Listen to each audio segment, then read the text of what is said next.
What a bunch of bastard scientists Playing revealing God. revealing magicians' secrets. Revealing magicians' secrets. Yeah, neuroscientists telling us, oh well, that trick only works because your brain works this way. That's stupid. I don't know. I'd say magicians, Chris, they come from a very sordid history. I don't trust magicians. I really don't. Why? Because they learn to be magicians by like being pickpockets. Well, not even that. I just think that anybody who's out there trying to trick me,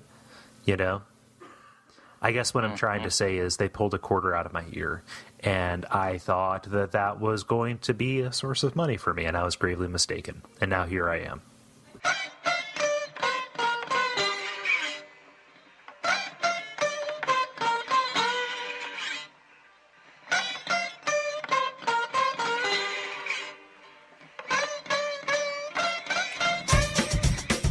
Those Damn Ross Kids, a conversation between brothers, featuring Chris and Cole Ross.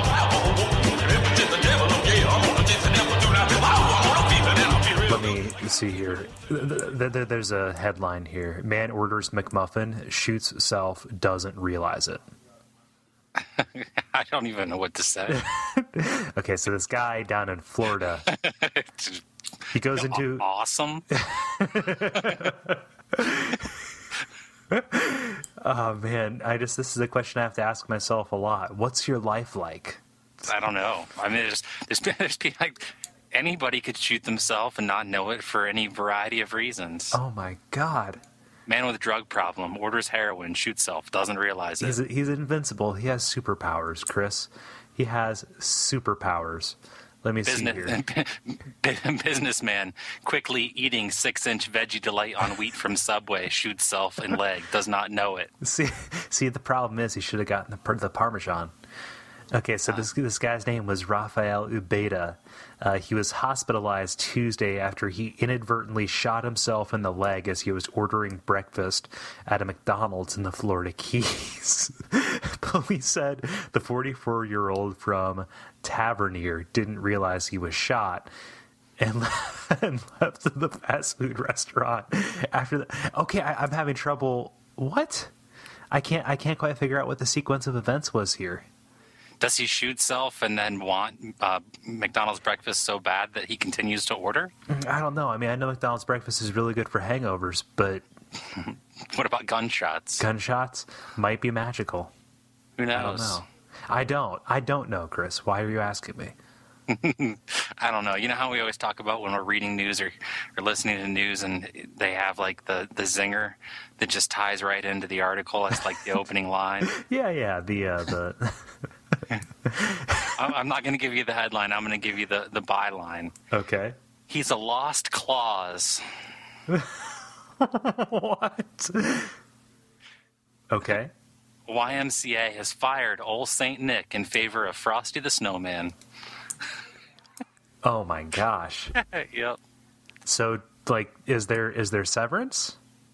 I have no idea. They're saying that they're trying to rebrand the Christian organization. So there you go. But there's a C. The C in YMCA stands for Christian. That's their thing. They're Jesus freaks, right? I thought it was Young Men's Club of America. I thought it was Young Male Christians Association. I suppose it could be anything we make up. Yeah. I mean, backronyms are fantastic. Backronyms. That's what it's called when you. It's kind of like calling a DVD a digital versatile disc, which some people did for a while. I thought that was what it was called when you had too much time and too shitty of friends. You play backronyms. I don't get it. That's what you do. I'm sorry, I don't get it. That'll be easy to edit. Chris, I don't get it. Hey, woodchuck chuckers, it's cold out there. Oh God, it's terrible. Why is it already? I mean, I don't want to be the kind of person who talks about the weather, but I'm gonna. Hour. For the next hour, we're going to talk about the weather, Chris. No, why is it so cold now? La Nina. See, here's my thing. Like, I'm I'm just counting down until I hear the first person say, or I read the first smug op-ed article that, says, "Oh, gee, 19 degrees outside. What happened to the global warming?" And they, peel out in their H2s. I didn't realize that they talked in voices like early Mickey Mouse cartoons. Ha ha, liberal conspiracy, ha ha. But, Yup. Hey, the Caitlin Olsen and that Rob McElhenney or whatever his name is, they had their baby. you mean Rob McElhenney? Sure. Yeah. They had their baby. They named it Axel Lee. What? Yeah. Axel Lee. So this is Dee and Mac from It's Always Sunny in Philadelphia, a television. So congratulations. Program. You have a stupid named kid. Or a frontman for a hair band right out of the womb. Yeah. No, it's kind of like Kevin Smith named his daughter Harley Quinn. Yeah. Yeah. What's the problem? Or what's oh God, Jason Lee, his kid's named like Wingspan or something. Really? Like Wingspan. Jefflethorpe is his name. It's something really strange. Yep. Yeah. No doubt, right? And oh my gosh, what's his name? Name him size 11. Topher Grace. He has two sons, Ground Control and Major Tom. Is that hyphenated? Is that two words? No. It's just great Ground Control is the name, because people can have names that are names that are phrases, right? I mean, it's just that's my first name. Like, yeah. Wasn't there like a little white trash baby who was taken away from his parents because they named him Hail Hitler or something like that? I don't know. I definitely think I'm going to name and or both tattoo my dick with the name Boot. Boot? Yeah, you better be good or I'm going to stick my boot up your ass. God, baby names. Dick names, Chris. Dick names. Hey, are you going to give a baby a name you wouldn't give your dick? Is that how this is going to work? That's pretty much the criteria. That should be in a handbook. Truth, justice, stop fighting. That should be a Xerox given with the blank birth certificate to be filled out. Do not name baby anything you would not name your dick. They have warning signs up all over the maternity ward. Hey, all I'm saying is that if I see a cot coming and it's named Hitler, I'm gonna step back for a minute. Bitch splitter, get off the roof. Bitch splitter, get off the roof. I guess so. Yeah, and that's just the penis. But you can name your kid Gutbuster. I'm imagining a Venn diagram in my head of like what names are like names for a penis intersecting with names for a kid, and then what would also be like sweet names for a shark is kind of a wedge in there. So like Hammerhead, Riptide, Hammerhead, Riptide. Mm-hmm. Come on. I always start Venn diagrams, and then it always ends up, and then I just keep drawing on top of it, and it looks kind of like a monster truck that's going really fast. I thought you were going to make the easy joke and say your Venn diagrams always turn out as boobies, but no. See, Get your head out of the gutter. Gosh, I try and make bar graphs, but I always end up drawing little motorcycles flying off the slope. It's like Excite Bike, but played on graph paper. No doubt. Yeah, actually, that was one of my first computer science assignments. I programmed a plugin for Excel that did that. Put a little motorcycle on all of your graphs.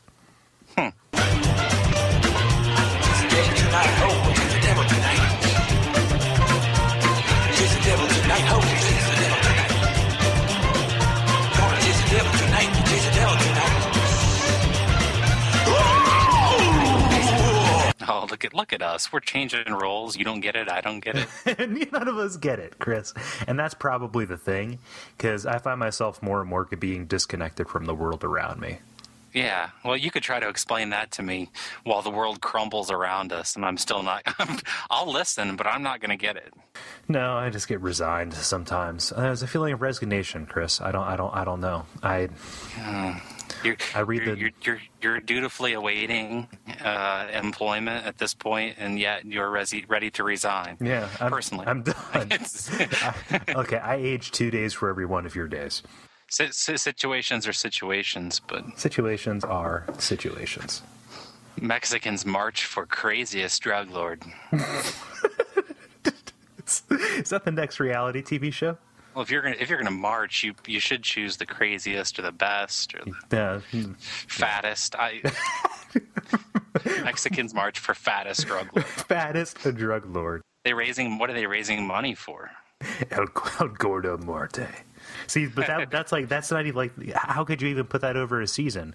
All drug lords in Mexico, put them on a scale. Fattest drug lord, or would it be by waist circumference? I don't know. You got to have a thick neck down there. You do. Just a straight line drawn from shoulders to the tip of your pinhead. Here's a little tacky thing for you. Okay. Are you in favor of like the .xxx for porn sites? For pornography? Yeah. Yeah. Like, does that make sense to you? It does. Like, that would happen? I mean, in order for it to make sense as a policy, like, hey, let's demark pornography with this thing, there would have to be a law that said, there would have to be like some way to say like all of your .com stuff, or they could change it, to .com or whatever. But like that can't be pornography anymore. Yeah, just kind of like in order for that to be a sensical policy, that like just that would make that there would have to be no more .com porn sites. .xxx, it makes sense to me though, just as an aesthetic thing. That's a lot of real estate to buy up. It is. That's a lot. I can imagine there's going to be a real premium. It'd be a real shot in the arm for the domain registrar. Yeah, like if you have a .com now, do you automatically get it converted over, or do you have to buy it? I don't know. It's funny. I just it goes back there. There's no law on the internet, Chris. It's the Wild West, the closest approximation that we have right now, except less badass and more, fat ass. Did you read that in an op-ed piece in the New Yorker, or did you make that up? No, I made that up. Should I do that? Less badass and more fat ass. No, I mean that's a thought from my noggin. So, I mean, it's an amalgam. Do you think that's something I should do? Write an op-ed piece? Write an op-ed piece. I mean, I could start a blog about issues that concern me. Or you could draw comic strips for White Power. Ooh, is that a publication that I should know? I don't know. Could be. Oh, I was going to say it's a little bit on the. I don't recommend looking it up. It's a little on the nose for me, but I think that could be. You don't have to draw much. Are we talking about the color white? I was talking. Well, no, it's the. Hello, sir. Caucasian white. It's so good to see you today. I'm here on behalf of the color white. Now, I know you've taken a lot of meetings today, and there's been people who've come in and they've talked about black and green and red, but I'd like to talk about white. I've got to warn you against that lying bastard Eggshell. He's going around. He's giving me a bad name. And there's a convention. Do you know what they call that convention, Chris? What? The Rainbow Convention. Do they? Yeah, where all the colors get together. How do you think they decide what the in color is that year? This year's color is pink, or this year's color is purple or orange. Well, first off, I don't like the Rainbow Convention. Yeah, someday we'll find the Rainbow Convention, Kermit the Frog. It's not easy being green. It's called Spectrum Expo. Spectro. Yeah. It's a Spectro, Chris. That's what it is. It's a Spectro or the Spectrum Expo. Oh. Yeah. And everyone knows that it's customer voting that narrows the in color down to 2, and then it's decided by a coin flip. By one. In the event that the coin lands on its edge, the person with the biggest tongue wins. Ooh. The advocate, that is. Right. Yeah. So is there is that something you eyeball, the length of a person's tongue? Of course. For the past 5 years, the favorite color has been, I don't really have a favorite color. I don't know, blue, I guess. That's the color. I don't know, blue, I guess. 4 years before that, it was, what are you, 5? They switched polling companies. They did. They were phoning it in. Well, it was a telephone poll, so. I have a headline for you, Chris. Go. Giant storks may have fed on real hobbits. Can you give me a time frame? Is there a setting? Is this fiction or not? It was yesterday. No. Really? Yeah. Surprising there wasn't a camera on that. Yeah. All they found was the aftermath. No. This... Large pool of blood found in alley. Probable hobbit. Hobbit sighting. Hobbits being eaten. There are scratch marks low on the wall, as though a mystical hobbit or halfling was scratching at the wall in terror. While being consumed by what is obviously a giant stork. Look at all the babies around here. Giant babies with tiny, tiny hobbit people. No. So storks eat hobbits and shit people? Yes, they do. Gotcha. Mommy, where do babies come from? No, this is these are fossils that were found. Can you imagine taking a big steaming dump in the middle of a handkerchief, tying it up, putting it between your teeth, and walking into the hospital? Dressed as a stork. Got a delivery for the Petersons here. Yeah. Oh man, I shouldn't have eaten that spaghetti. I should have had more hobbit. Should have had more hobbit. He came out Downs. No. Well, what's his name? Bitch splitter, I guess. I don't know. Yeah. This is in the Liang Bua cave in the Indonesian island of Flores. They just found a bunch of bones, tiny, tiny little pygmy human bones and gigantic hollow bones of storks. But this thing is like, and the reason that I bring this up, obviously, because the headline is funny enough as it stands. But I love the trend of like the mainstream media taking like scientific findings and realizing that if they reported them as they actually happened, or as the researchers would say, nobody would read it. So they immediately find the nearest pop culture analog, and they just like hop all over that. Okay, so like there are these tiny little like hominids. Well, what the fuck's a hominid? Well, it's kind of like a tiny person. Like it's not a human, but they're like people. They walked around and they use tools. They're hominids. They're like people. So like they're short, like the fucking Frodo guy. Oh. I thought it was bloated corn. What? Hominy. Damn it. I'm trying to make a point, Chris.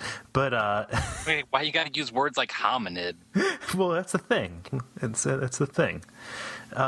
No, but they but they also do stuff like there was a planet, like this was like 6 months ago, I think. They found a very Earth-like planet a couple of light years away by looking at the gravitational pull on a couple of stars or something. I don't know, sorcery, whatever it is. But they found a planet. It's like, oh gosh, it's pretty big or whatever. And instead of saying, hey, there's this big planet that's like right in the Goldilocks area of a star where it's not too hot or not too cold for like life to live, and people are just like staring slack-jawed at them while drool ran down like it's like Pandora. It's like Pandora from Avatar, the Pandora planet where they had the sexy blue people running around on lizards with the hair and the penis hair on Pandora. So they found Pandora? No, it's like whatever. Yeah, it's Pandora. Fuck it. Because Americans are stupid, Chris. Are you serious? Yes. That's what I'm talking about. I think we're just tops, man. We're the bee's knees. And if we're not, then oh well. Oh well, whatever. What are you gonna do? Watch the world burn. Mm-hmm. Kind of like in that movie, I don't know, fuck it. So your point being is that everything has to be related to something in the realm of entertainment or pop culture. Or people don't get it. It's their only reference point. Well, true. I don't know. I think all of our experiences are so different. It's hard to find a common relatable factor other than things like that. Oh. Yeah. I gotcha. Yeah, no, I mean, because of the mass availability of media, we all kind of have this surrogate shared childhood or past, right? So whereas before our shared cultural heritage was, the Bible and things that sprung up out of that, and the ancient epics and the hero's journey and the, the allegory of the cave, et cetera, these things that, date back to forever and ever.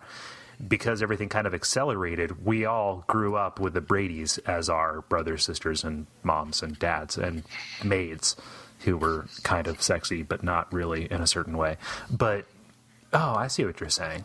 Yeah. And because our actual lives are getting more and more hollow and alienated, we, think, okay, well, my friends kind of suck, but boy, do you remember when I was friends with Norman Cliff? Yeah, I mean, you're a step away from, calling yourself Ernie Douglas. But your friends call you Chip.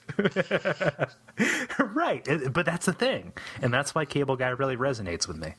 I guess so. I guess because I'm a pop culture toilet, Chris. I really am. Oh God. What?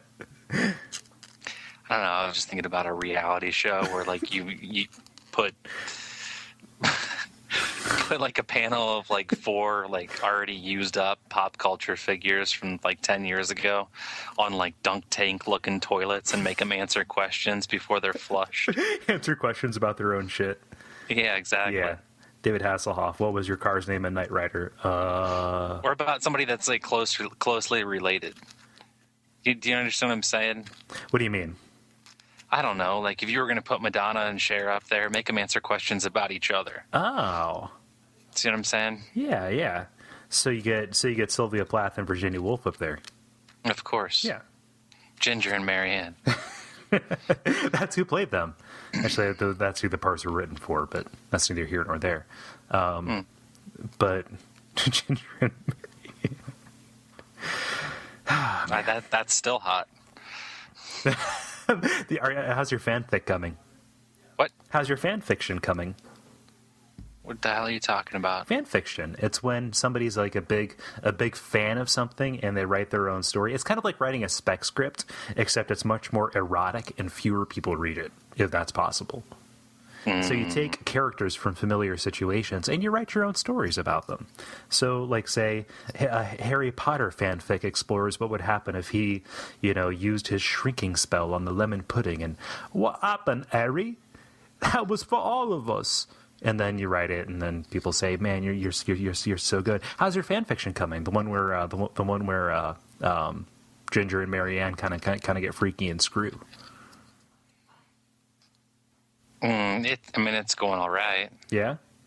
Yeah. Do you want some notes, or are you ready to let it out of the cave yet?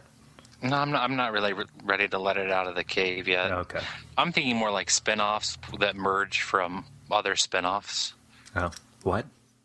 Spin-offs, like a spin-off of one show and a spin-off from another show that merge. Oh, so like The Jeffersons was a spin-off from All in the Family, and Wheezy's Town was a spin-off from The Jeffersons. No, you spin off your own shows. Oh. It's like you pick and choose characters that you want to take over. Like if you, like Laverne and Shirley are now going to be Lenny Ginger and Marianne. Oh, wait. You see what I'm saying? Oh, so you're not making your own... Okay, so you take them out of one thing and you transplant them into the other. Exactly. Okay. Like that movie, Stay Tuned. John Ritter? Yeah. Yeah. And if you're listening to this and you don't know what Stay Tuned is, it's the pinnacle of film as it's evolved over time. Really, it's a benchmark for anyone entering the industry at this point. You can look it up. It's in various articles. They say, "Hey, who's your inspiration? You've been so successful as of late." And they say, "Well, what really changed my life was the movie Stay Tuned with John Ritter, and that one guy that molests kids." Not John Ritter. John Ritter's a goddamn saint. Well, really, yeah. All films that were made after Stay Tuned are just pure masturbation. Yeah. John Ritter never got drunk and punched his wife. That didn't happen. That did not happen. He was... Nope. Did he? Was that a thing? Because I would be very sad if John Ritter was a person. I think he did. He might have done that, but he definitely didn't chop up lines of coke and snort them off of his newborn baby's belly. He didn't do that. John Ritter's a goddamn saint. Well, really, yeah. All films that were made after Stay Tuned are just pure masturbation. That did not happen. He was. Did he? Was that a thing? Because I'm going to be very sad if John Ritter was a person. Man. He may have accidentally used pepper jack when he made homemade macaroni and cheese, but we're not going to hold that against him. No, because we're only human, Chris. Exactly. Yeah, we are. We're only human, but yeah, I think there are so few things that we can count on in this world, and the supremacy. The one thing you can count on is the fashion trend that transcends time, and that's the neckerchief. Because John Ritter led me to Mr. Burley and Don Knotts and the neckerchief, and God, is Don Knotts still alive? No, he's definitely dead. He's most assuredly dead. Well, yeah, he lives on forever in our hearts. Well, yeah, because he's as that cartoon fish. He's a genius. Yeah, he was the crazy milkman or the crazy TV repairman from Pleasantville. Yeah, I guess so. But see, he's a classic example. He developed a character, or a character found him, and that's just who he was. That's just it subsumed his entire identity. Yeah, but that's all he ever played. Yeah, it was just him. But was it him? Did he just go home at night? No, he developed it.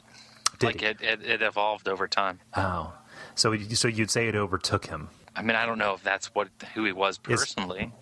Because he woke you're up describing on Sunday morning, read in the paper, and was Barney Fife. I don't know, because you're describing this like he's like Barney Fife is a demon who ultimately inhabited the body of Don Knotts.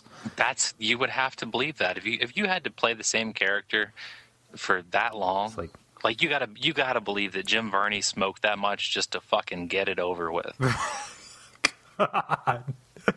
I can't do another one of these. I can't do another one of these. I thought I had a break. He did the non-smoking ads as a way to be able to try to save himself. As a way to do it, but it was too late because Ernest P. Worrell, he had his claws. The hooks were in there. Because once you open that door, once you stare into the abyss, Chris. I swear to God, if I get eggs erroneous launched in my face one more fucking time, lighter.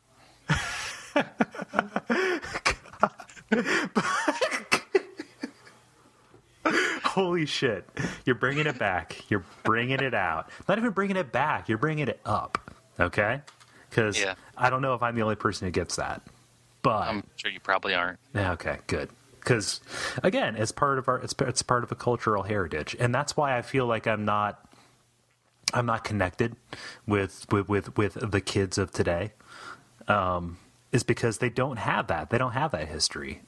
Like they didn't grow up with the Fresh Prince, right? I guess. What did they grow up with? How fresh are they? I have no idea. I don't know how fresh their princes are. Okay, they might be walking around with some rotten ass princes, and they don't even know it. And they might have great fresh princes. They don't appreciate the freshest of princes, Chris. Just the most fly royalty in the entire world. Yeah. It's a bleak time. It really is. It's bleak. I don't know. Bleak. He taught me to chill out Max. To chill what out, Max? Relax and on cool while I shoot some b-ball outside the school. That's the first time I ever heard Yo Holmes. Yeah? Yeah. I think that... Do you think that he was, that was a thing before? Or did he... No, it was a thing. It was? Okay. The most impressive thing about that show, if we're going to talk about that show, is that he didn't act at all before he did that show. He didn't know what he was doing. He didn't know everybody around him was angry. So why did they bring him in? Because he was an emerging star in a new genre, and they were eager to have him cross over. Was he the freshest that they could find? That apparently. Huh. Yeah. And apparently him and Carlton, or whatever his name is, they didn't get along very well. Why isn't that book out? What, the behind the scenes of that? He'd have books out about all the Brady kids fucking and stuff. Why don't they have a story about, Will Smith shanking Carlton? God. Ah, man. The things that could have been, Chris. This has been Those Damn Ross Kids.